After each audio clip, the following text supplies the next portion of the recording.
porque esa es la espina dorsal de ustedes, ¿no? Y hablando de manos, pues bueno, vamos a entrar ahora a un tema que es un poquito incómodo y que un servidor lo hace más incómodo, porque pues yo no tengo mucha experiencia en esto, porque prácticamente los tumores de Delgado son más de área quirúrgica y son más de lo que es el oncólogo, ¿no? Que es un área donde nosotros como clínicos no intervenimos tanto más que para sospechar el diagnóstico, y eso es lo que me voy a centrar. ¿Qué es lo que debe de conocer el médico de atención primaria de lo que es la patología oncológica de la tripa delgada? Primero, son tumores muy raros, pero que desgraciadamente cuando se descubren o son incidentalomas. ¿Qué es incidentalomas? Que andábamos buscando una cosa y nos los encontramos en el camino. ¿Cuál es la única cosa que va a cambiar estos tumores? Es que nosotros sospechemos y vayamos de manera intencionada a buscarlos. Y para eso, ¿qué es lo más importante? Saber cuáles son los factores de riesgo y qué otras patologías pudieran estar asociadas al desarrollo de estas tumoraciones, ¿no? La siguiente, por favor. Todo esto es, como en todos los órganos, tenemos tumores benignos y tumores malignos, ¿no? Entonces, a veces pensamos que cuando hablamos de cáncer, pues decimos, es un cáncer benigno y un cáncer maligno. No hay cánceres benignos, ¿sí? Hay tumores benignos. O sea, hay bolomas que son benignos, pero cuando hablamos de cáncer, estamos hablando ya de una patología, de una célula que ya perdió su arquitectura y que ya perdió su información genética de para qué fue diseñada. Entonces, cuando hablemos de tumores benignos, tenemos que referirnos así. Hay una tumoración benigna, porque el cáncer como tal ya es una enfermedad y es una patología que nunca se va a comportar de manera benigna. Entonces sí podemos decir hay tumores benignos, ¿no? Y si ustedes se fijan aquí, nos dice neoplasias. Neo es una formación nueva en un lugar que no debería de estar, ¿no? Entonces es la infiltración de células en un sitio que no debería de tener ese tipo de arquitectura, esa célula en ese lugar. Y vamos a ver que las benignas, las más frecuentes, adenomas, leiomiomas, lipomas, linfangioma, fibroma, hemangioma, neurofibroma y neurilemoma.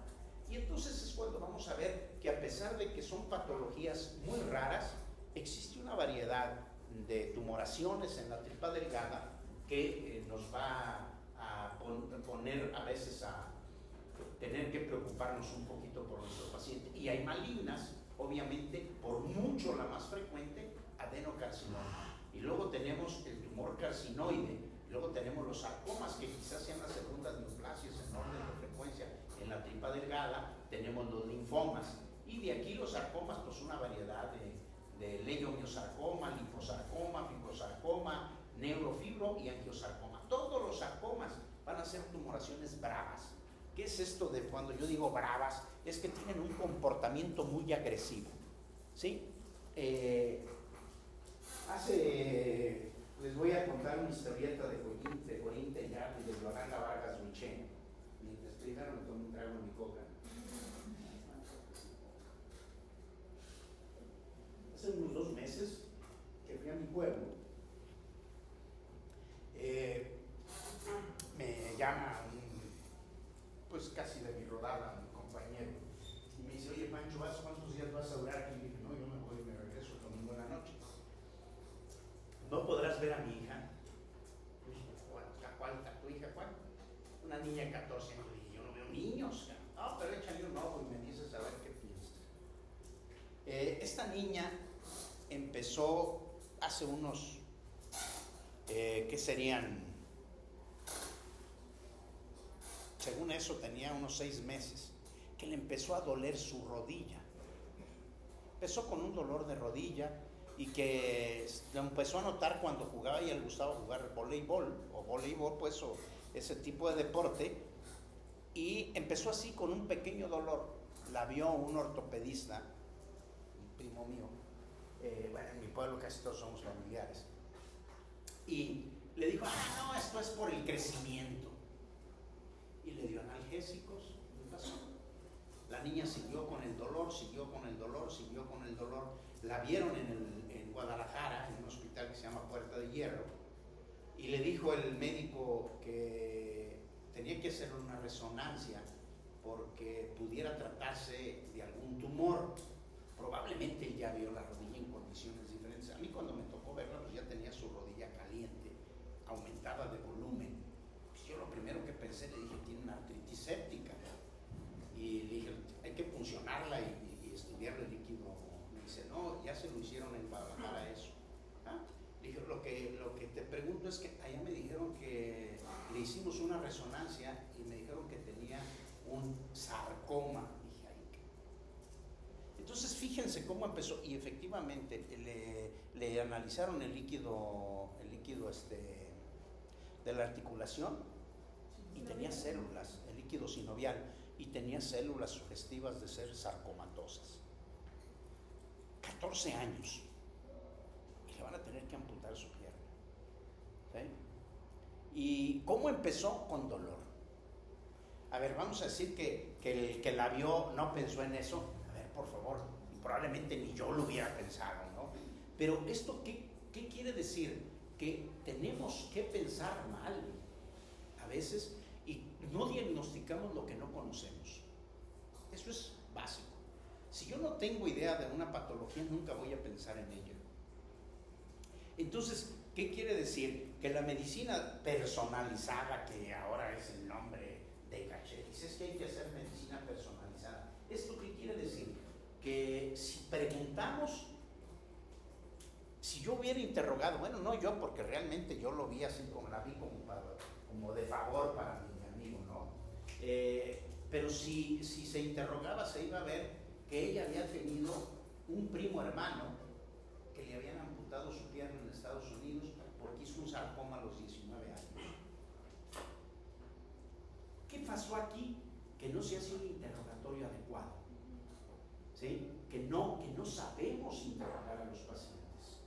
¿Y por qué no sabemos? Porque no nos enseñan en la facultad. Y vean lo importante que son los antecedentes. Si a mí me llega la niña con dolor y yo le pregunto y me dice, no, es que yo tengo un primito que le amputaron la vaca, ¿qué es lo que? Aunque sea un dolor chirulero, hazte una resonancia. Hay que ir a estudiar, que no sea la posibilidad. Entonces fíjense la importancia de los médicos viejos, más viejos que yo, mucho más, que decían que la clínica era la madre de los diagnósticos. Un médico con la exploración física y con el interrogatorio debe de tener el 90% de los diagnósticos y nada más sustentarlos con laboratorio y gabinete. ¿Hacia dónde vamos con la tecnología? A olvidarnos de la clínica y hacernos dependientes de los instrumentos. ¿Sí? Yo no digo que no sea bienvenida la tecnología, pero no hay que perder lo esencial y lo más bonito de la medicina, que es hacer clínica. Y entonces, algo que es bien importante y que nosotros estamos, como decimos, adolecemos de saber interrogar de manera adecuada y de manera dirigida hacia un problema. Entonces, esto nada más para mencionarles que siempre hay que pensar que este tipo de neoplasias son muy agresivas y que es frecuente que encontremos este tipo de tumores, a veces, sobre todo a nivel articular, los rhabdomiosarcoma y los osteosarcoma. Van a ver que en la población pediátrica es frecuente que los encuentren, y muchas veces el paciente va a decir, es que después de que me golpeé me empezó a salir esa bolita. Aguas, siempre sean mal pensados y piensen en la necesidad de tener que descartar que se trate de alguna de estas tumoraciones. Pues bueno, los malignos son estos: adenocarcinoma, carcinoide, linfoma y sarcomas. La siguiente. Dámele 2, 3 teclazos más, por favor. Bien, vamos a abordar un poco de los tumores benignos, que quizás sean los que nos encontremos con un poquito de frecuencia y que, aunque sean benignos, la mayor parte de ellos, muerto el perro se acabó la rabia. ¿Esto qué quiere decir? Que hay que quitarlos. Y vean, los tumores benignos del intestino delgado representan algo menos del 5% de todos los tumores o todas las bolas que encontremos en tracto digestivo, desde boca hasta ano. Como ven, suelen ser asintomáticos, y aquí es donde está digo, hay que ser mal pensados, porque cuando estas tumoraciones dan sintomatología, ya están muy avanzadas, y sobre todo las malignas quizá ya están en un estadio donde ya no podemos ofrecerle un manejo quirúrgico. Y vean, y su diagnóstico se realiza en la mayoría de las veces de forma accidental. ¿Qué es accidental? Que por algún motivo nosotros pedimos una enteroscopía porque el paciente creemos que tiene un CUSI, que tiene un Crohn y que tiene una tuberculosis intestinal, que tiene un síndrome de absorción intestinal deficiente, y se encuentra la bola ahí. Y nunca dio molestias. Entonces, por eso es importante que piensen en que existe la posibilidad. Aunque es remoto, hay que pensar en ello, sobre todo si en el interrogatorio obtenemos información de que algún familiar cercano tuvo alguna patología similar. Y vean, cuando ocasiona síntomas, lo más frecuente son los derivados de la obstrucción que producen en el tránsito intestinal por sí mismo o al provocar una invaginación, en cuyo caso se manifiesta con dolor abdominal intermitente tipo cólico y distensión abdominal. ¿Esto qué quiere decir? ¿Cuáles son los síntomas que más característicamente vamos a poder tener que nos sugieran la posibilidad? Dolor abdominal, distensión abdominal y disminución del tránsito intestinal, y en muchas ocasiones sangrado del tubo digestivo medio. ¿De acuerdo? Como ven, ¿qué es lo que nos dice aquí? Otra forma de presentación clínica es la hemorragia digestiva aguda, o con mayor frecuencia la anemia crónica por pérdida oculta de heces. Y yo les voy a dar un consejo: siempre que llegue un paciente con ustedes porque se siente cansado, se fatiga fácil, le cuesta trabajo hacer cosas, o tiene astenia, adinamia, y lo ven medio palidón, pídale una citometría hemática. Y si mi paciente tiene anemia, sobre todo microcítica y hipercrómica, piensen en que hay sangrado en tubo digestivo y hay que hacerle esto que se llama guayaco, o mejor conocido, sangre oculta en heces. Casi siempre les repito y les textualizo muy bien esto, porque cuando ustedes estén ejerciendo, lo más probable es que este estudio ya se haya generalizado y lo realicen en cualquier laboratorio. Anticuerpos contra la hemoglobina humana o eritrocitos humanos. ¿Por qué? Porque este es inmensamente más específico que lo que es el guayaco. Doctora, ¿nos podría decir en qué consiste? Porque ya se los pregunté y quiero ver si se les quedó grabado. ¿En qué consiste guayaco? ¿Qué es eso de guayaco? ¿Qué es eso de sangre oculta en heces? Esto es melena. Sí, pero sabe buena. Y crea adicción. Y se combina con el tequila, se combina con el... ¿Con qué más? Con el bachaco, con el... No, hombre, whisky, coca, es una aberración cromosómica. Ahorita que dice eso, le voy a decir, hay un señor en mi pueblo, ya se murió, pero le decíamos don Luis la Burra. Este señor, no sé si les conté que era un señor que se dedicaba a hacer guarache, muy pobre, y que le tocó una herencia, una casa ahí viejita. La tira para construir y se halló 3 baldes de centenarios, 3 botes alcoholeros. Y de ser un señor que encorrellaba guarache, ya llegó a ser uno de los más pesados en la industria del cuero en León, Guanajuato. O sea, compró una de las tenerías cañonas, o sea, pues bueno, imagínense cuántos centenarios le pudieron haber cabido a 3 botes alcoholeros. Pues cañón, ¿sí? Porque pues, como ahí hubo guerra cristera en mi pueblo, yo creo que alguien escondió ahí para que no se lo robaran, se clavó y ahí se quedó, y le tocó a él. ¿Y saben lo que él tomaba? Remy Martin con Pepsi. ¿Sí? Digo yo, es una mentada de madre, o sea, un Remigio Martínez o un Coñac Martel BSOP. ¿Qué quiere decir BSOP? No sé. Te hace falta barrio. Dile. No, yo tampoco sé. ¿Cómo? ¿No han visto el Coñac que dice Martel BSOP? No. Todavía no les da para comprar de eso. No, yo en las graduaciones veo, ¿qué día fue? En la graduación esta que fui el sábado, me quedé asombrado, En la mesa que estaba a un lado de la de nosotros, tenían 2 botellas de Johnny Walker etiqueta azul.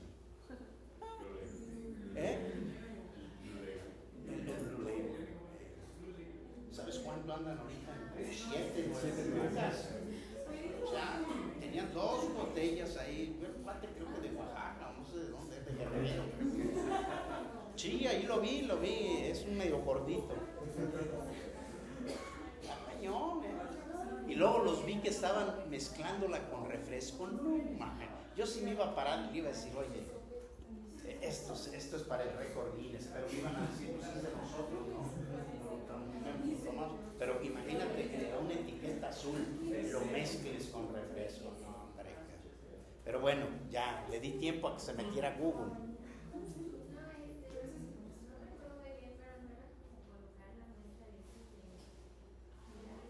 ¿Y qué? Pero ¿en qué consiste la prueba? Y allí está la clave. Dígale, doctora.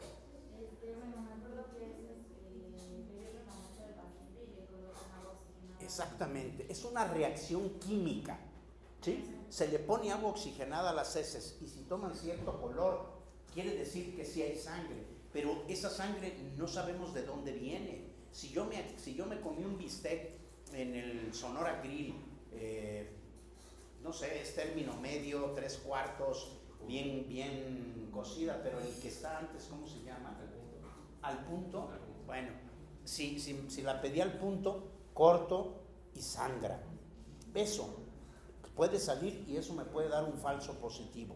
¿Cuál es la ventaja de esto? Que con esto, si es positivo, es que es sangre de la persona, ¿sí? Por eso se llama anticuerpos contra eritrocitos humanos en materia fecal o contra hemoglobina, que es una prueba muy específica. Ha de tener algunos 8 o 10 años que empezó a utilizarse aquí en México y cada vez se ha ido generalizando más. Yo estoy casi seguro que cuando ustedes salgan a ejercer en todos los laboratorios ya va a ser algo que esté accesible y que se pueda hacer anticuerpos contra eritrocito humano en materia fecal. La siguiente, por favor, dámele así. Bien, vamos a empezar a ver los más frecuentes de todos. Son los adenomas y vean. Los adenomas se pueden localizar en cualquier tramo del intestino delgado, aunque su localización más frecuente es duodeno o ilio, ¿sí? Representan 1/3 de todos los tumores benignos del intestino delgado e histológicamente se dividen en tubulares, vellosos y túbulo-vellosos. ¿Tiene algo que ver la estirpe histológica? Sí, porque algunos tienden a malignizarse de manera más temprana que los otros.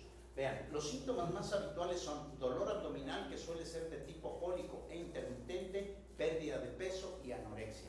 Obviamente, pérdida de peso y anorexia es cuando ya el tumor ha crecido y ha invadido o inclusive pudo haberse virado y malignizarse, ¿no?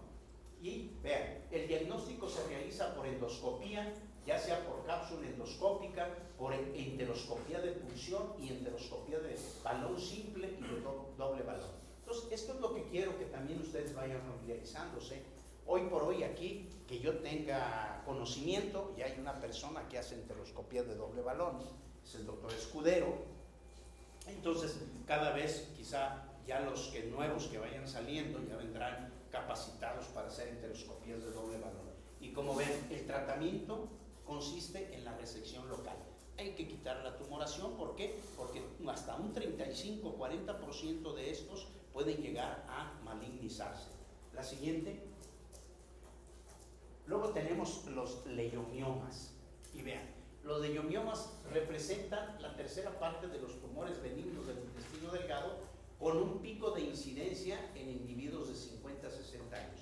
Y aquí está un dato que se puede considerar como una perla para llevar a casa. Los adenomas se presentan en gente más joven. Los leiomiomas se presentan en personas un poquito más de mayor edad. Y vean, aquel se presentaba más frecuentemente en duodeno y en ilio, y los leiomiomas se presentan con mayor frecuencia a nivel yeyunal. Sin que esto no quiera decir que no se puedan presentar también en ilio o duodeno, pero no es lo característico.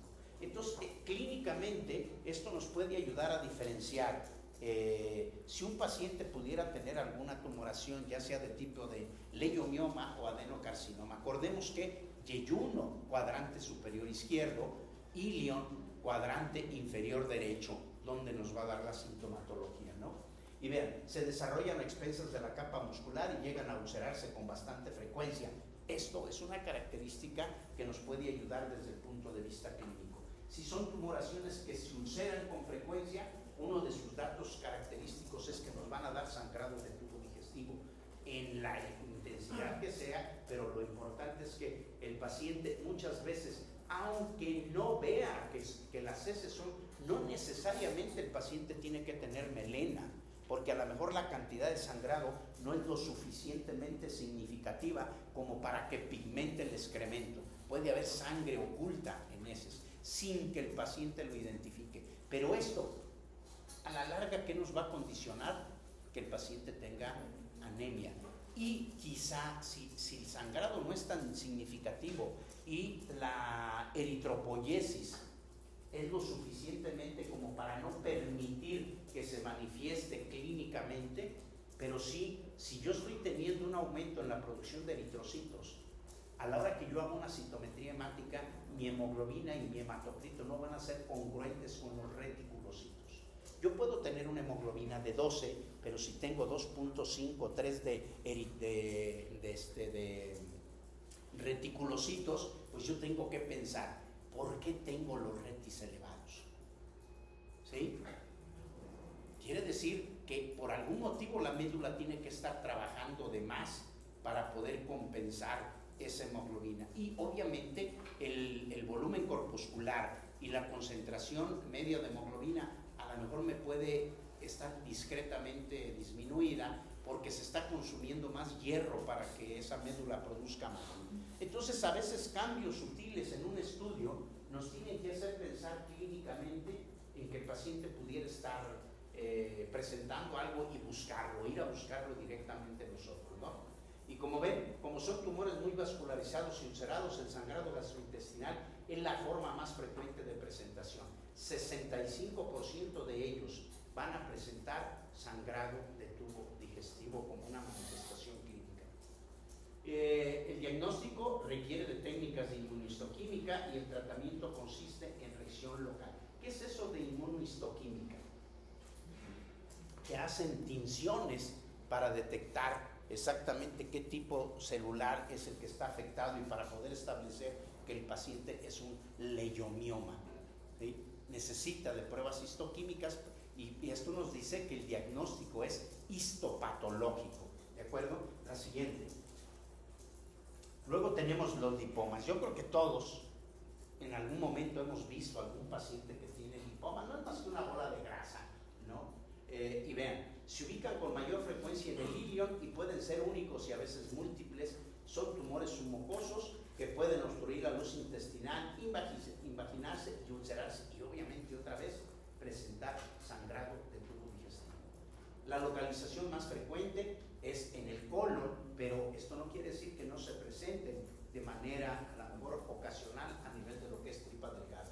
¿El tratamiento en qué consiste? Toda bola que se detecte hay que sacarla ante la posibilidad de que pueda llegar a malignizarse. La siguiente, una anterior salud. Si quieres, dame una para atrás, por favor. Vean, aquí lo estamos viendo. Esto es un lipoma, es una bola. Así como nos encontramos lipomas en las manos, en el cuello y eso, igual lo es en el tracto gastrointestinal. Aquí está el endoscopista, ve esto, a la hora que se hace la enteroscopía. ¿Y qué se tiene que hacer ahí? Se mapea, se hace como una marcación con adrenalina para tratar de disminuir el influjo de sangre hacia lo que es la tumoración y se hace una resección donde ahí mismo, por eso la endoscopía es diagnóstica y terapéutica. El problema es que aquí en México no tenemos pues esa cultura de que el endoscopista toma un pedazo, la manda rápido con el patólogo hace una preparación del espécimen que le mandó, hace un papanicolao, inmediatamente le manda a decir al médico si hay células neoplásicas y no hay células neoplásicas, ¿no? Y esto lo hacen en media hora. Normalmente el problema es que para que esto suceda todos los hospitales tendrían que tener un patólogo de planta. no sucede en México. ¿Por qué? Porque no hay los suficientes patólogos para que hubiera patólogos siempre en todos los hospitales. Si ustedes se fijan, en todos los hospitales del sector salud, el servicio de patología trabaja en las mañanas. Y si hay presupuesto, hay un patólogo en la tarde, pero en la noche el patología está cerrado. Bueno, sirve para otras cosas, pero no para hacer ya cuando sean residentes van a ver la utilidad. La siguiente, patólogo es el doctor Castillo, ellos. Es una especialidad que solo ellos saben de qué mueren los pacientes, pero yo nunca sería patólogo. Siempre trabajar con especímenes o con muertos, pues ya para qué digo el perico, ¿no? Bueno, la siguiente, pero hay unos que son muy buenos, que realmente saben mucha medicina. Luego sigue hemangioma. Dime, ¿qué me vas a decir? Bien, son relativamente raros, vean, constituyen el 0.0% de las neoplasias gastrointestinales, ocasionalmente pueden ser múltiples y su sintomatología va a ser dolor abdominal, sangrado y obstrucción. Fíjense cómo todos los que vamos a ver comparten la misma sintomatología, dolor y sangrado gastrointestinal, ¿sí? El hemangioma capilar está compuesto por una malla de finos capilares empacados con una capa bien diferenciada de endotelio. ¿Esto qué es lo que los hace? Antes se tenía la cultura de que cuando se detectaba un hemangioma decías, ahí déjalo, si no te da guerra no lo toques. ¿Por qué? Porque tienen mucha vascularidad y tenían tendencia a sangrar mucho cuando se hacía la resección.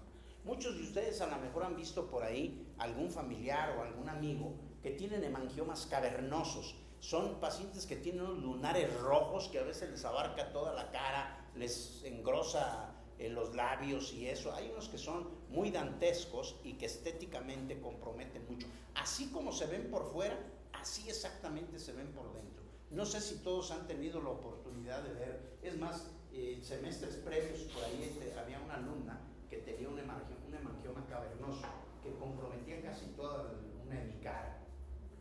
Y dices tú, bueno, el problema es que para hacerle cirugía pues está pesado porque está muy vascularizado y normalmente hay que hacer resecciones cruentas y a veces se complican. Por eso dice uno, mejor ahí déjalo, si no te está molestando no. Pero el problema porque estos cuando sangran de manera significativa. Entonces ahora la tendencia es, hay que quitarlos, ¿de acuerdo? Y en la siguiente, una antes, prácticamente, vean, el tratamiento de elección es la extirpación quirúrgica, ya que los otros medios terapéuticos no han funcionado. Se hacía antes, lo que se buscaba para no operarlos era como esclerosarlos. Se localizaban y se les inyectaba o se les daba aplicación de calor y después se utilizó esto que es el RAN, pero regresaba, o sea, con el poquito tejido que había quedado, volvía otra vez a desarrollarse el hemangioma. Hoy por hoy el manejo es quirúrgico. La siguiente, tenemos ahora lo que se llaman los neurolimomas y schwannomas. ¿Cuál es la importancia de estos que son tumores neuroendocrinos? Cuando son benignos se llaman neurolimomas. Cuando ya se malignizan cambian y se llaman schwannomas. ¿De acuerdo? Vean, son tumores originados en las células de Schwann. Benignos se les conoce como neurolimomas, mientras que los malignos son schwannomas. Representan 5 al 10% de los tumores de intestino delgado y prácticamente la degeneración neoplásica se estima hasta en un 10%. Quizá de todos, lo que es el adenocarcinoma y los neurolimomas son los que más tienden a malignizarse. Entonces, por eso, cuando se hace un hallazgo de uno de estos tumores, hay que quitarlos, no hay de otra, por el alto porcentaje que pueden llegar a malignizarse. La siguiente, y ahora tenemos lo que se llama, una para atrás, por favor, ¿no?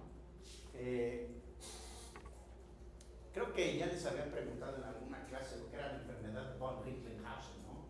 ¿Qué nos puedes comentar por haber llegado tarde de la enfermedad de von Recklinghausen? No recuerdo. ¿No has pisteado con él? No. ¿No? Ayúdele, doctora. ¿Qué nos puede decir del von Recklinghausen?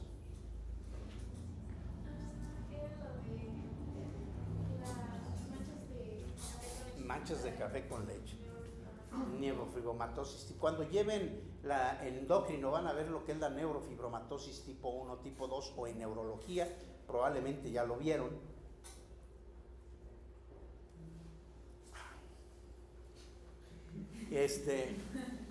La siguiente hora sí, por favor.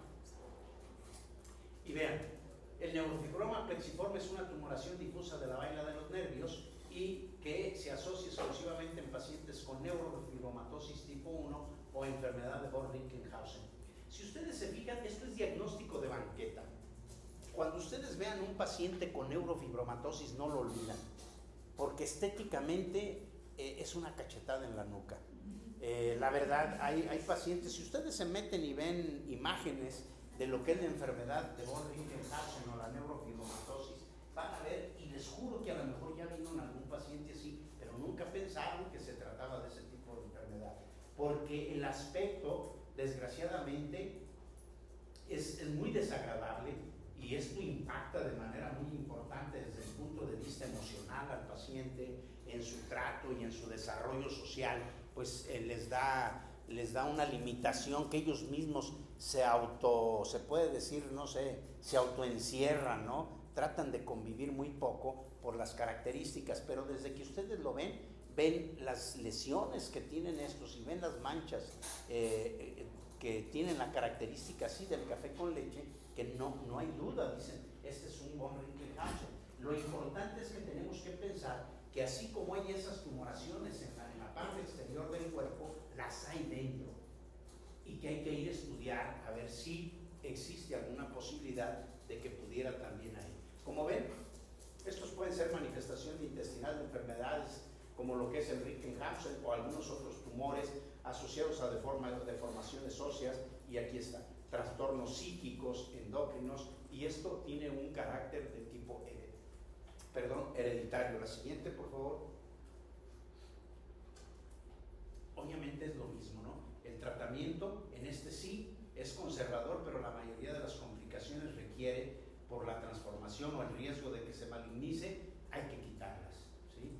Pero en ocasiones es tantas las lesiones que a veces no nos permiten hacer la resección y se opta por un manejo conservador.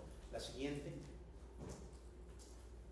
Luego tenemos lo que es el ganglioneuroma, que son pequeñas lesiones pediculadas, poliposas, y que prácticamente no producen muchos síntomas, pero volvemos a lo mismo, vean, dolor abdominal, estreñimiento, puede a veces confundirse si está sobre todo en la región del ilion distal, confundirse con una apendicitis o contribuir a obstruir el conducto de la glándula pedicular y esto condicionar que el paciente desarrolle apendicitis, que están asociadas. No sé si le apaga la luz poquito, doctora, por favor.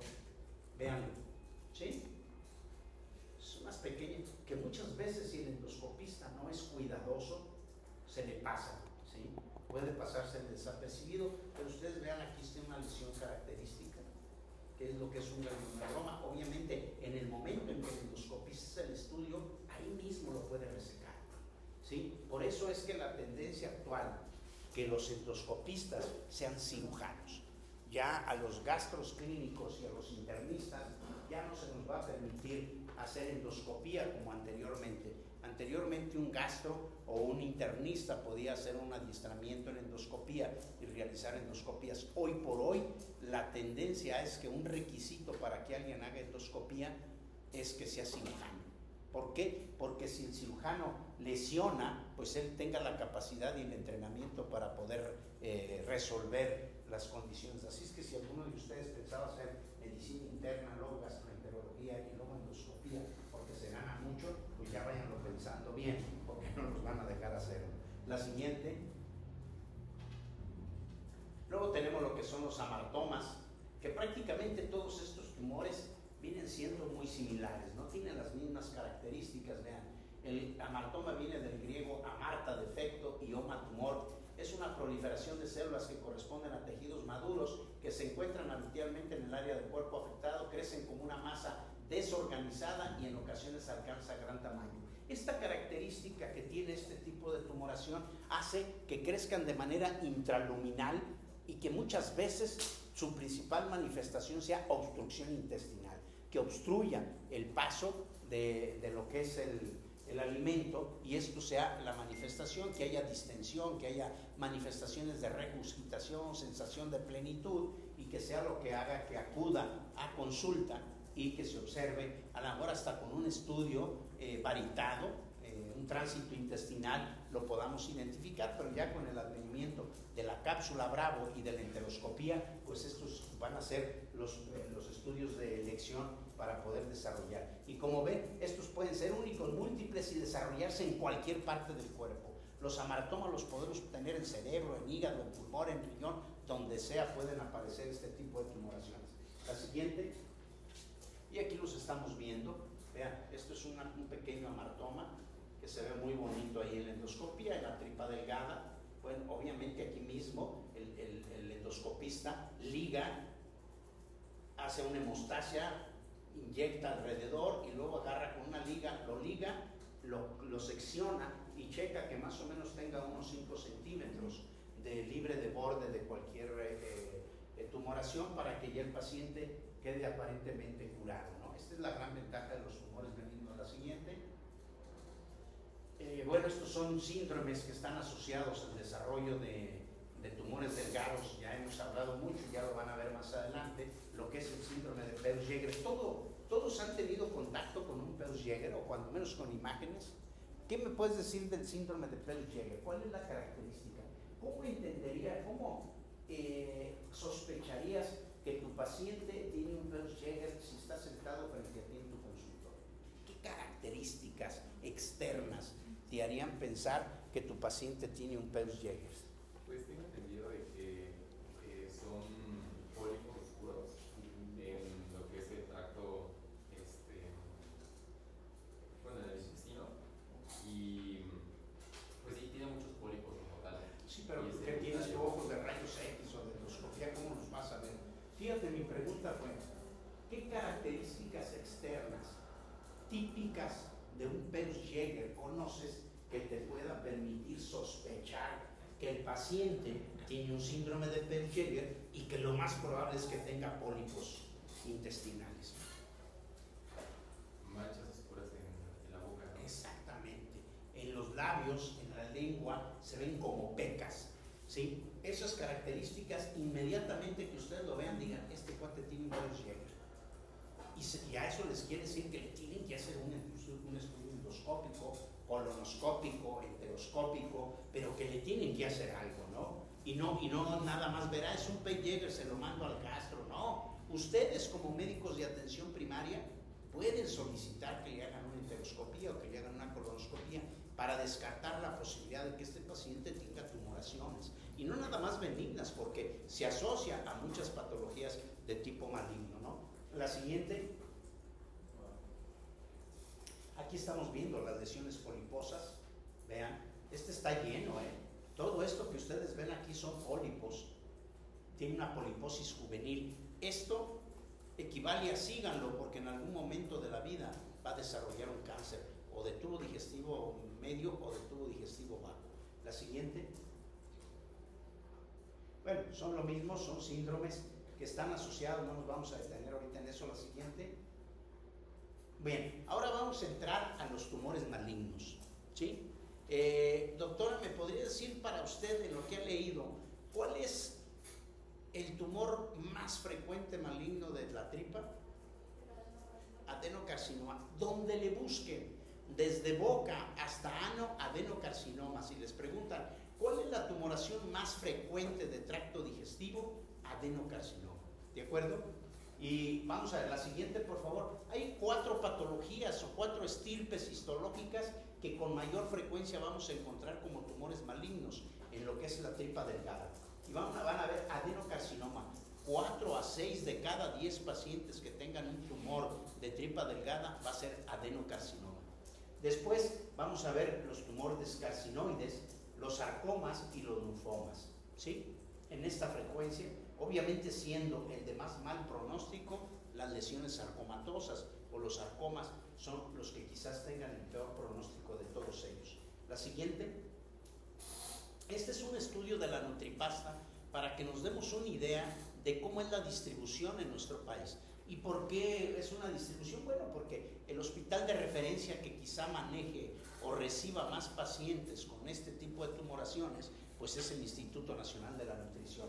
Y vean, ellos que encontraron, este es un estudio no tan viejo, del 2012, donde vean, adenocarcinoma 40%, carcinoide 30%, sarcoma 25% y linfoma 5%. Fíjense, si ustedes ven literatura gringa o literatura europea, los sarcomas casi no tienen sarcomas ellos. Y en nuestro país casi podríamos decir que sería la segunda neoplasia maligna de tracto digestivo en frecuencia, a veces más inclusive que los tumores carcinoides. Entonces, cada institución a lo mejor va a representar una incidencia diferente, por eso es muy importante las estadísticas de un país. Desgraciadamente en nuestro país no tenemos un servicio de epidemiología eficiente que nos esté diciendo cómo va virando y cuáles van siendo la frecuencia de ciertas neoplasias. Yo siempre digo, ni somos gringos ni somos europeos, ¿sí? Pero bueno, desgraciadamente tenemos que basarnos principalmente en la literatura gringa para poder ver cuáles son las estadísticas de la mayor parte de las patologías. Entonces, para fines prácticos, si les preguntaran en el departamental, este es el orden de frecuencia: adenocarcinoma, tumor carcinoide, sarcoma y linfoma. ¿De acuerdo? La siguiente. Estos son los tumores malignos que con mayor frecuencia vamos a encontrar: adenocarcinomas, linfomas, y decimos tipo mal. Doctora, ¿me podría decir qué es eso de tipo mal? O mejor conocido como maltomas.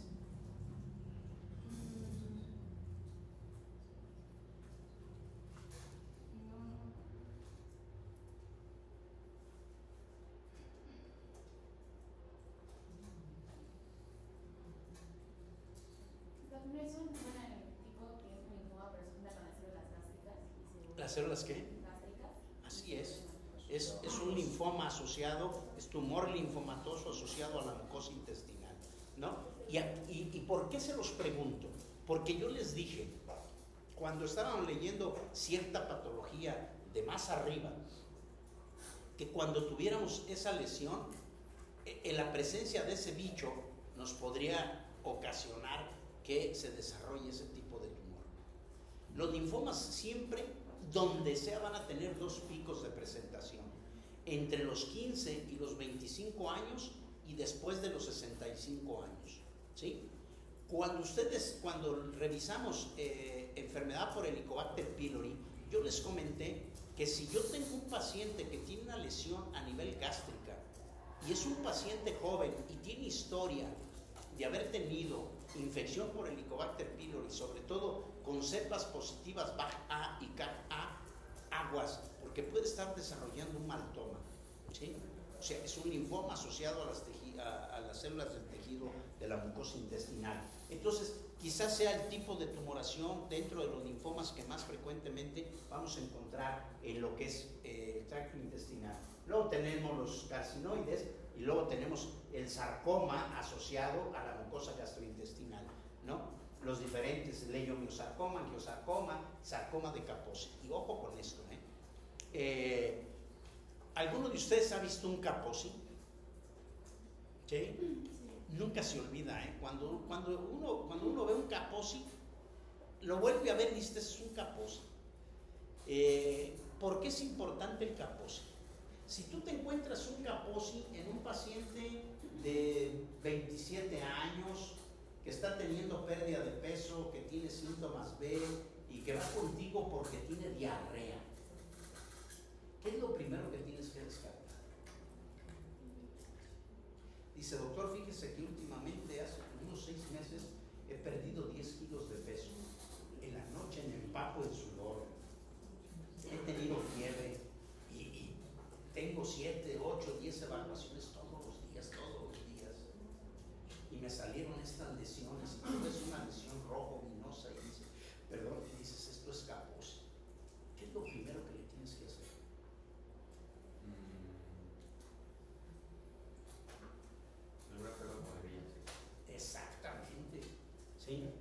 ¿Por qué? Porque acuérdense que el sarcoma de Kaposi pertenece a las enfermedades clase C, definitorias de SIDA, ¿sí? Y obviamente le puedes cantar, aunque sigas viviendo, para mí ya estás muerto, no te creas.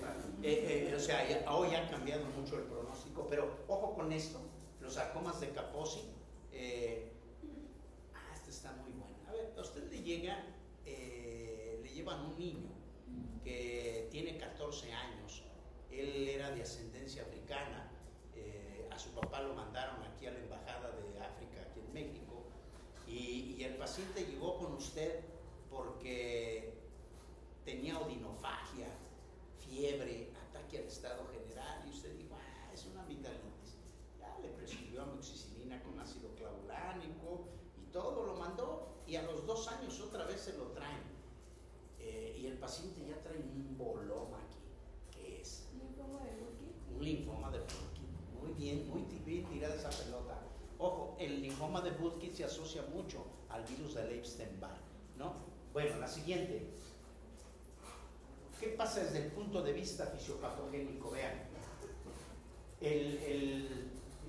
los tumores malignos, vean, la mayor parte de ellos están en la superficie, baja frecuencia de neoplasias, dilución de carcinógenos ambientales que se encuentran en el intestino delgado, el tránsito rápido del quimio que limita el tiempo de contacto. Esto nos va a disminuir esta posibilidad. ¿Qué quiere decir? Que entre más contacto tenga el bolo o el quimo o el kilo, como le quieran llamar, con el tejido del epitelio, esto predispone a que haya cierta irritación y favorecer. Y luego vean, la IgA secretora protege la mucosa. ¿Qué quiere decir? Aquellos pacientes que tengan inmunodeficiencia selectiva de IgA tienen una mayor predisposición de desarrollar tumoraciones. La siguiente, bueno, ya lo de la apoptosis ya no me meto, ya saben que una de las teorías más aceptadas para desarrollar cáncer es que no haya apoptosis celular en el momento adecuado. Y vamos a hablar del adenocarcinoma. Vean, los adenocarcinomas representan aproximadamente del 30 al 50% de todos los tumores de intestino delgado. O sea, ¿qué quiere decir? Que entre 4 y 6 de cada uno de ellos van a ser adenocarcinomas. ¿Cuál es la distribución que más frecuentemente se va a presentar? Sobre todo en los habitantes de nuestro país, por el estudio ese de Nutripasta, 40% van a estar en el duodeno, 40% en el yeyuno y su salud, y solo un 20% en el ilio. Quiere decir que el adenocarcinoma de la tripa delgada es más frecuente en duodeno y en yeyuno, siendo más frecuente en duodeno todavía que en yeyuno. Y vean, los carcinomas de duodeno tienen una ubicación preferencial como periampulares y su manifestación más frecuente es la ictericia. Y viene aquí la pregunta, doctora, ¿por qué ictericia?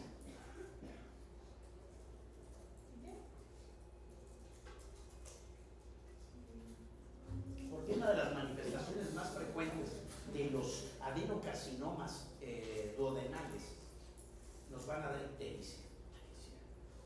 ¿Ya tendrá metástasis al hígado o qué? No, pero que se ha afectado todo el proceso de las enfermedades. ¿Por qué?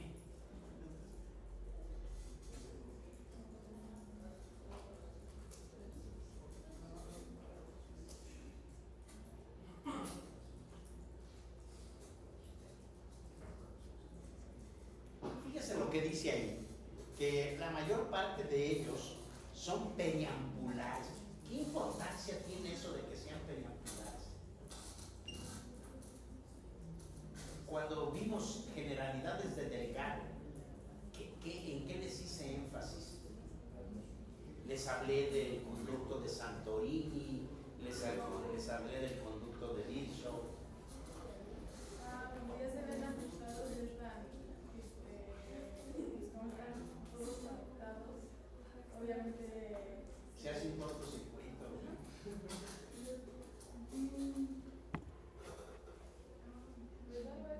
Algo así del cortocircuito. A ver, doctor, explíqueme. Bueno, yo tengo en mente que... No, usted no tiene entendido, es medicina basada en la medicina. En el duodeno pues se encuentran dos papilas, ¿no? La mayor y la menor, y dentro de ella está la de base, que es la mayor, y está conectada con lo que es el colédoco, tumor periampular, que quiere decir que envuelve la ámpula, la aprieta y produce obstrucción y ya no hay manera de que salga la bilis. Entonces vamos a tener una ictericia. ¿De qué tipo? Si yo le digo, doctora, ese paciente yo creo que tiene un adenocarcinoma periampular, pídale bilirrubinas y luego me dice cómo las encuentra. ¿Cómo esperaría usted que salieran esas bilirrubinas?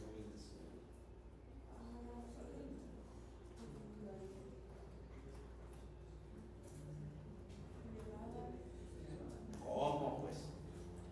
¿Cuántas bilirrubinas le reporta una prueba de función hepática?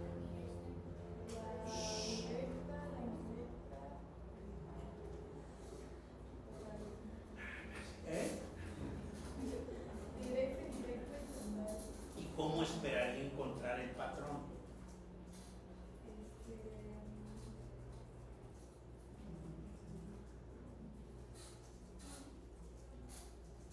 La directa,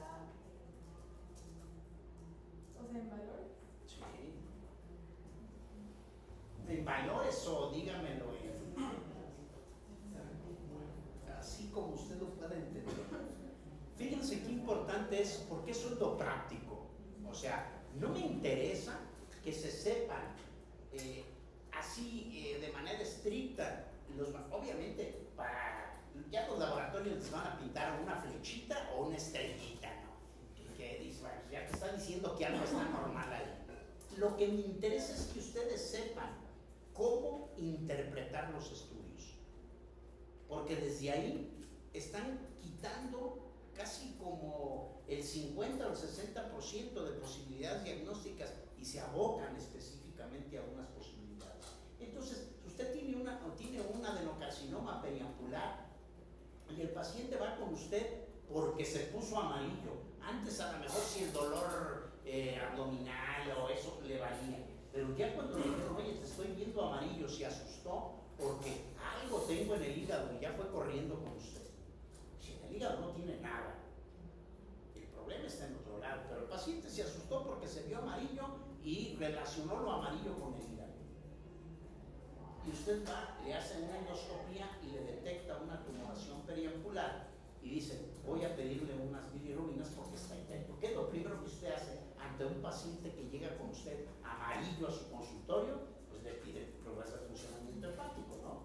Entonces lo que me interesa es, desde que usted clínicamente sospecha, usted ya pidió las pruebas de funcionamiento hepático ya nada más para decir, sí, miren, aquí está, pero usted ya sabe, fisiopatológicamente ya sabe qué pasó, qué está pasando y cómo va a encontrar el estudio. Eso es lo que quiero que me diga.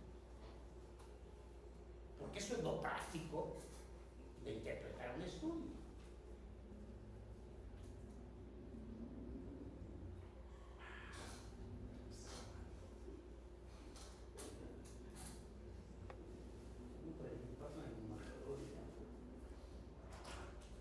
Fíjese, doctora, me voy a entretener 2 minutos, pero espero que les sirva para todos.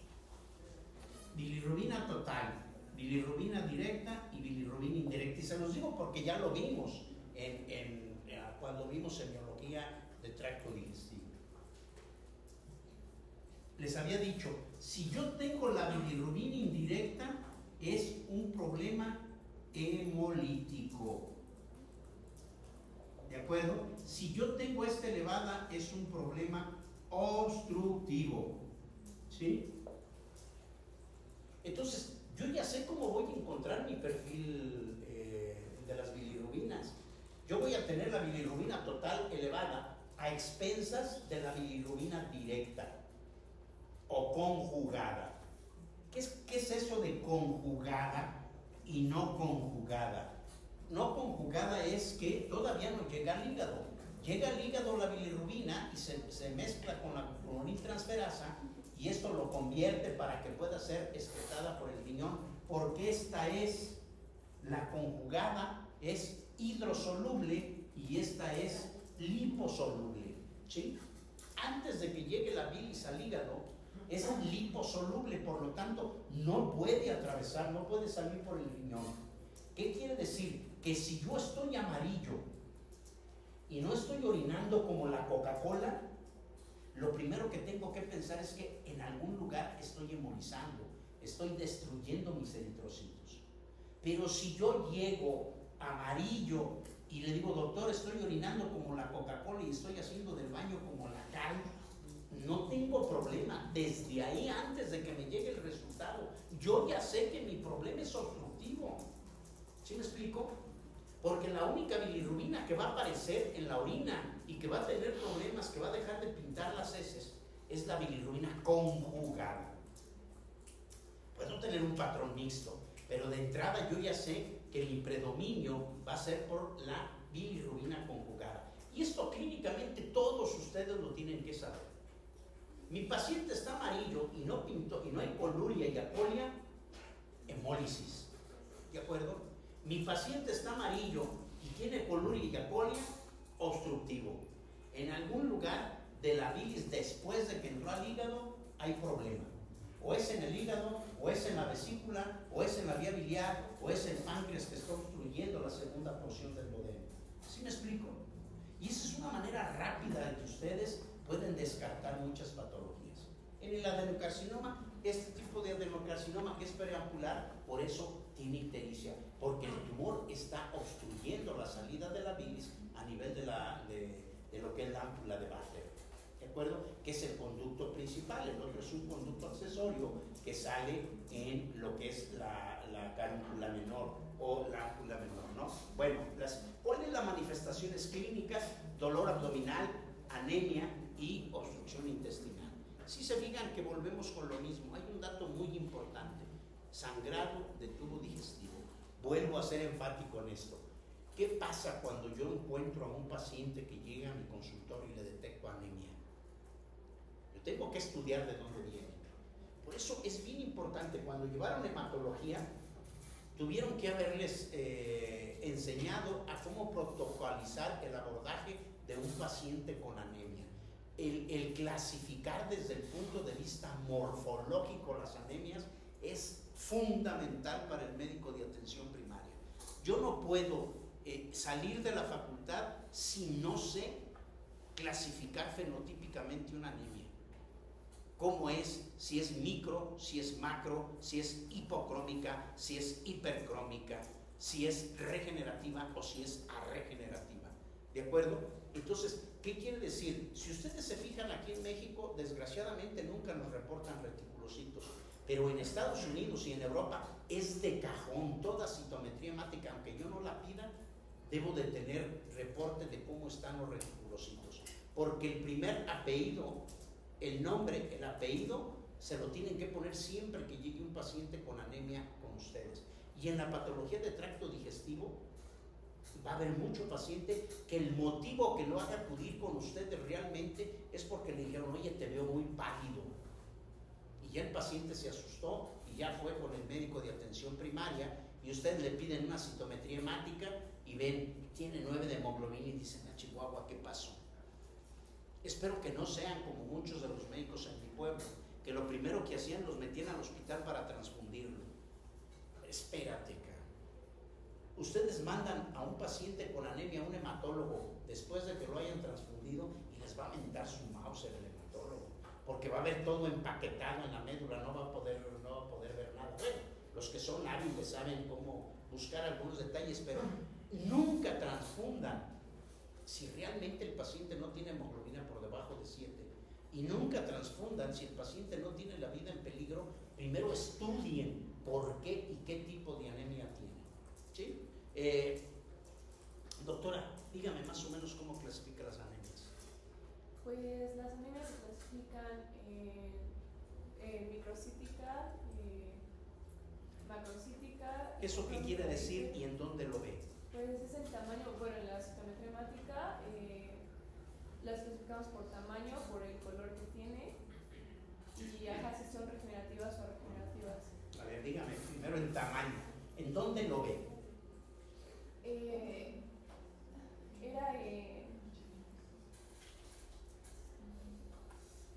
Era de 80 a 100 creo, pero se me olvidó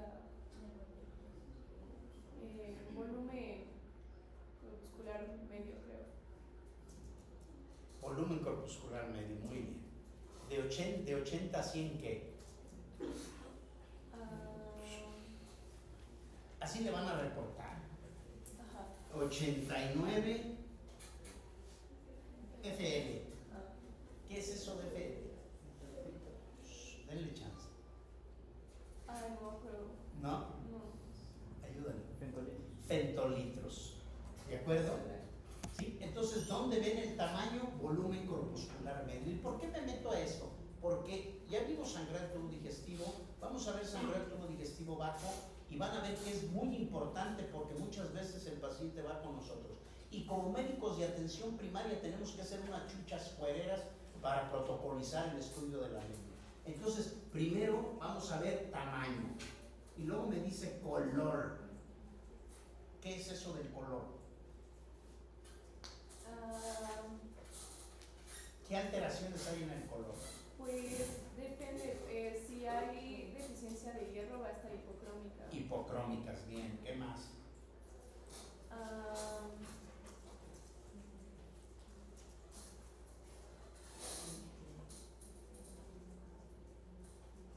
Hipocrómicas, normocrómicas e hipercrómicas. Rarísimo, pero sí, por ahí hay una garbanza de libra cuando tenemos pacientes con insuficiencia renal que los estamos transfundiendo frecuente, podemos hacer una sobrecarga de hierro y tenemos que, vamos a ver eritrocitos que tienen cierta hipercromía, pero es muy difícil, es rarísimo que lo veamos. ¿Qué pasa en un paciente que tiene una tumoración, que tiene sangrado tubo digestivo? ¿Cuál es el tipo de anemia que voy a encontrar? Microcítica, hipocrómica. ¿Por qué? Porque estamos perdiendo sangre, estamos perdiendo hierro, ¿no? ¿Y cómo espero encontrar los reticulocitos? Altos, cuando menos del 2 al 5%, ¿no? Entonces van a ser anemias de tipo regenerativas, microcíticas, hipocrómicas. Doctora, ¿me podría decir cuál es la anemia característica de las enfermedades crónico-degenerativas?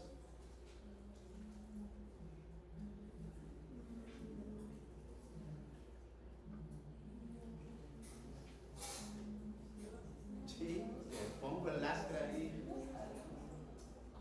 ¿Cuál es la anemia característica de las enfermedades crónico-degenerativas? Pregunta del Nacional.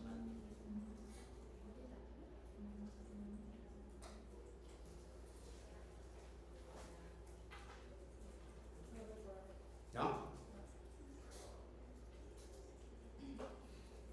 Ándale, pues tú que levantaste la mano. Normocítica, normocrómica. Es crónico y da tiempo, si no es muy importante, a que su organismo recupere, que su sistema hematopoyético sea lo suficientemente eficiente para establecer. Bueno, esto es lo que característicamente vamos a ver en el adenocarcinoma. La siguiente, por favor, para irnos ya un poquito más rápido.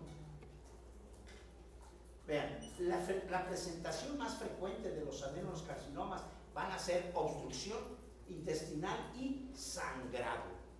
¿Sí? ¿Qué quiere decir? Que todo paciente que tenga 60 años o más, o desde los 55 años, que vaya con ustedes con datos de sangrado del tubo digestivo alto, medio o bajo, una de las posibilidades diagnósticas que tenemos que descartar es que no sea portador de un cangrejo. ¿De acuerdo? Entonces tenemos que tenerlo en mente, y conforme aumente la edad e interrogar sobre factores de riesgo predisponentes, antecedentes de que pueda tener algún tipo de patología oncológica, ¿no? Y vean, el examen contrastado es el principal método diagnóstico de los tumores de intestino delgado. Esto era antes del advenimiento de la enteroscopía. Hoy por hoy, si les preguntan cuál es el estándar de oro en el diagnóstico de los tumores de intestino delgado, enteroscopía. ¿Por qué? Porque puede ser diagnóstico y terapéutico, y es la única manera que nosotros podemos identificar la estirpe histológica. Una de las ventajas de la enteroscopía sobre la cápsula Bravo es que la cápsula Bravo no podemos hacer biopsia, ni podemos hacer ningún procedimiento terapéutico, ¿sí? Entonces, el estándar de oro es enteroscopía. Balón, de un solo balón o de doble balón, o enteroscopía de impulso, cualquiera, pero lo que habitualmente ya se está haciendo es enteroscopía de doble balón. Y aquí está, vean, la endoscopía constituye el gold estándar en el diagnóstico. Vean, los tumores duodenales requieren de duodenopancreatectomía, mientras que en otras localizaciones se realiza resección del segmento involucrado. ¿Esto qué quiere decir? Si yo tengo un tumor periampular, voy a manipular también el conducto pancreático y muy probablemente tenga que resecar parte de la cabeza del páncreas y tenga que hacer alguna conexión. Estos ya son cirugías de ligas mayores que habitualmente no todos los cirujanos están entrenados para hacerlas. Hoy por hoy, si alguien me pregunta, hombre, debe de haber más, ¿no? Pero si yo tuviera, espero en Dios que no, algún tumor periampular que tuviera que someterme a una cirugía, yo con los ojos cerrados, hay un doctor que se llama Chong, de la Notripasta, que yo creo que es de los que tienen la mejor casuística. Ustedes lo ven y es un cuate todavía no tan grande, de tener unos 40 y tantos años, que le gusta mucho el campo, pero que es una chucha cuerera. Si alguien quiere hacer servicio social en investigación, no sé si ustedes puedan irse a hacer servicio social a la Notripasta, ¿sí, no? Si hay plazas. Pues si tú te metes tus papeles y te aceptan, pues sí. Bueno, pues es una opción muy buena, porque este cuate es una institución, ¿eh? Chong es un cirujano muy bueno y hoy por hoy quizá sea el cirujano de vías biliares, cuando menos que conozca a un servidor, de los que tienen los mejores resultados en este tipo de cirugías. O sea, son cirugías complejas que no cualquier cirujano puede meterse a hacerlas porque no están entrenados para hacerlas, ¿no? La siguiente. Ahora está el tumor carcinoide. ¿Qué es el tumor carcinoide? Vean, tumor originado en las células enterocromafines de las células o sea, que son las células de Kulczynski y que se sitúan predominantemente en el tracto digestivo, son malignos, de lenta evolución, y la edad de mayor frecuencia es entre los 45 y 55 años. Normalmente es una edad que antes no pensábamos que pudiera haber un cangrejo. Hoy por hoy, desde los 35 años, debemos de pensar en que un paciente pueda tener una neoplasia maligna. Se han detectado, por mencionar algo, ahorita hay pacientes que se les ha detectado cáncer de próstata a los 35 años de edad, lo cual era inimaginable antes, ¿no? Esas eran patologías de 75, 70 o más años.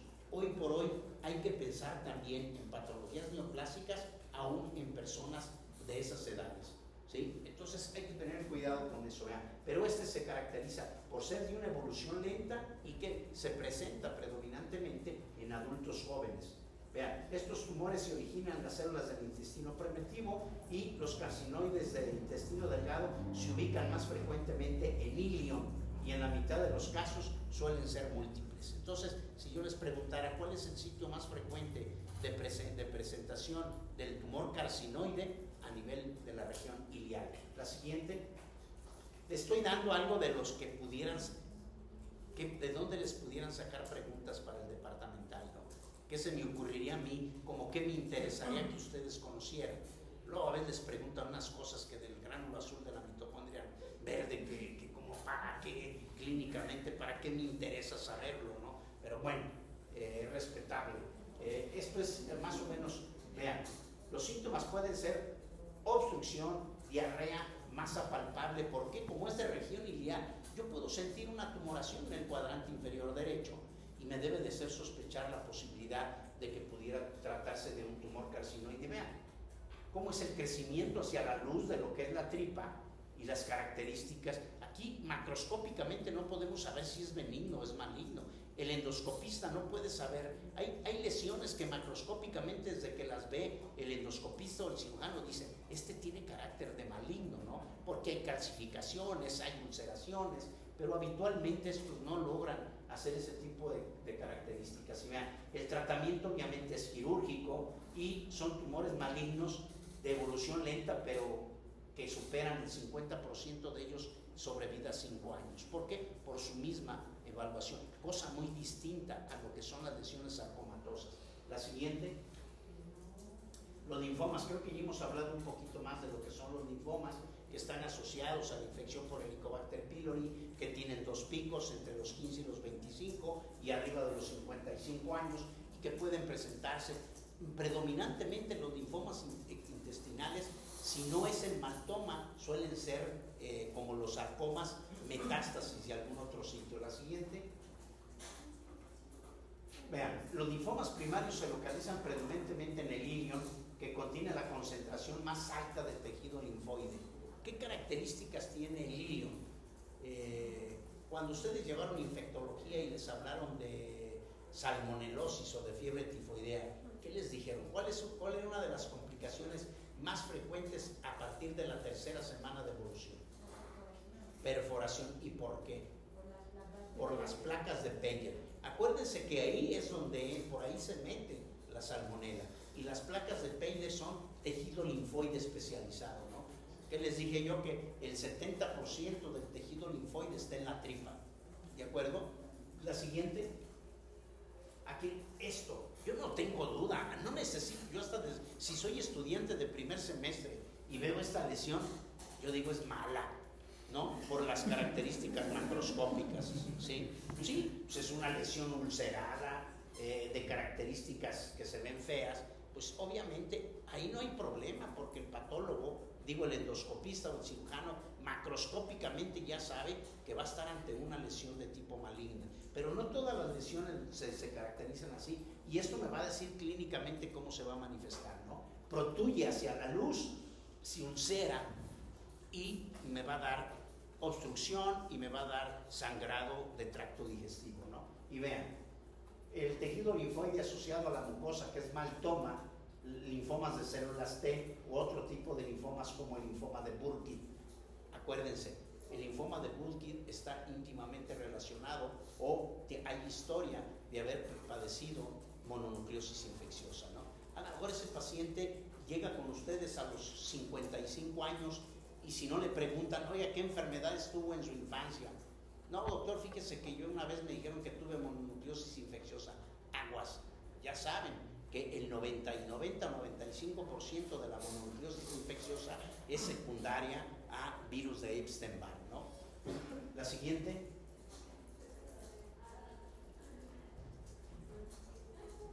Estas son patologías que pueden estar asociadas. ¿Qué dijimos cuando vimos enfermedades? El escrú celíaco, que este se asociaba al desarrollo de algunas patologías malignas, como lo que era la presencia de los linfomas, ¿no? La siguiente. Esto prácticamente es lo mismo, que está asociado al desarrollo de linfomas. Nos las brincamos para irnos rápido. Luego tenemos lo que son los leiomiosarcomas o las lesiones sarcomatosas. Vean, son tumores.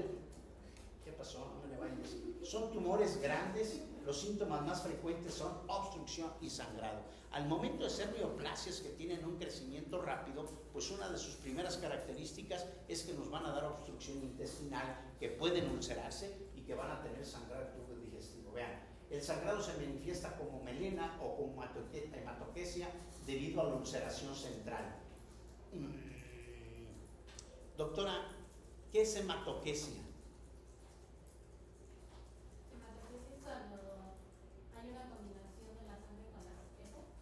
¿Cómo se combina? La melena también es una combinación de la sangre con las heces. Sí, pero la melena hay más tiempo de exposición de las heces a la sangre. Y característicamente, ¿ustedes cómo definiría melena, hematoquesia y rectorragia? Rectorragia sería el sangrado, digamos, rojo brillante, sin combinación de las heces. Melena es la combinación de la sangre con las heces, pero hay un olor, digamos, hay un mal oliente.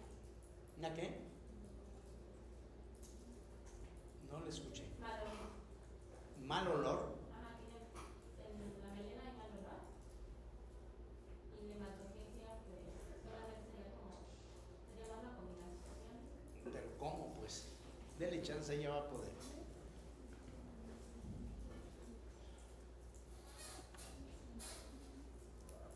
Rectorragia se la compro.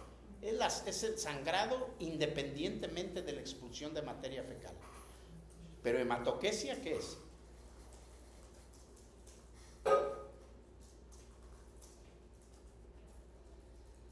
Explíquele, doctora.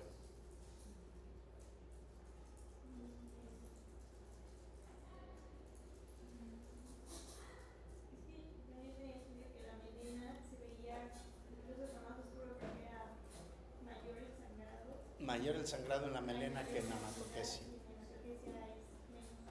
Menos. ¿Le satisfizo?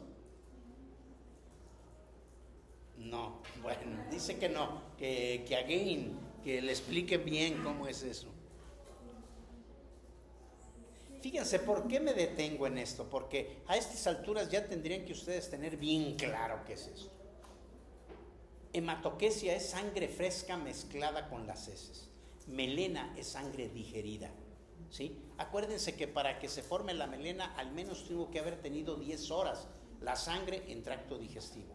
Hematoquesia, y es clínicamente útil para algo, sí, porque si yo veo melena, lo primero que pienso, tripa alta. Si yo veo hematoquesia, tripa baja, ¿de acuerdo? Entonces hay que tener cuidado porque clínicamente desde que el paciente llegue a su consultorio, sin que tengan estudios, sin que tengan nada, eso los va a orientar a que el paciente, entonces ya no se le olvida, hematoquesia, sangre fresca mezclada con las heces. Melena, sangre diferida mezclada con los sesos de color negruzco, y rectorragia, la expulsión de sangre roja rutilante sin que haya, puede haber o no contacto o combinación con las heces fecales. ¿De acuerdo? Entonces, esas tres características ténganlos bien presentes por si se les ocurre preguntarlo. ¿Cuál es el tratamiento? Obviamente el tratamiento va a ser quirúrgico y en ocasiones si el paciente está fuera de contexto de tratamiento quirúrgico, pues nada más paliativo, con quimio o con radioterapia. La siguiente. Estas son las manifestaciones clínicas de lo que son las tumoraciones malignas. No nos detenemos, que es diarrea, obstrucción, náusea, vómito, sangrado crónico, debilidad, melena, y obviamente vemos hematoquesia, melena o hematoquesia. El dolor habitualmente va a ser de tipo cólico y se puede acompañar las evacuaciones con moco, con pujo, con tenesmo o como conocemos como síndrome disenteriforme. La siguiente. Esto son jaladas de los radiólogos, pero bueno, se los digo porque eso puede ser pregunta de examen, ¿eh? El signo de la hamburguesa. ¿En dónde vemos el signo de la hamburguesa? En el linfoma intestinal. Y a esto es a lo que le llamaron el signo de la hamburguesa. Que este es el pan y aquí está la carne en medio y el queso, ¿no? Les digo, debió haber estado fumando de la verde y se le ocurrió, tenía hambre, se le antojó una hamburguesa, pero así está descrito en la literatura. El signo de la hamburguesa se asocia al linfoma de tripa delgada, ¿sí? Linfoma intestinal del tripa delgada se llama signo de la hamburguesa. La siguiente. Y luego tenemos esto, si están viendo ahí, esto es lo que es la hamburguesa, ¿eh? Radiológicamente con un medio de contraste, pues aquí está lo que es el famoso signo de la hamburguesa. La siguiente. Y esto es lo que conocemos como el sistema Bravo. Esta es la cápsula que hace la endoscopía, por si ustedes no la conocían. Esto es, se le da a tragar al paciente y ahí va. Hoy por hoy, con el advenimiento de la inteligencia artificial, ya hay lo que se llama sistema de Wi-Fi. Se le pone una como especie de grabadora al paciente y la cápsula va mandando señales vía Wi-Fi y se le puede estar haciendo lecturas de manera, normalmente entre 5 a 7 días, a máximo 10, el paciente la va a evacuar, se recoge la cápsula y ya se conecta a un software y se le vacía toda la información.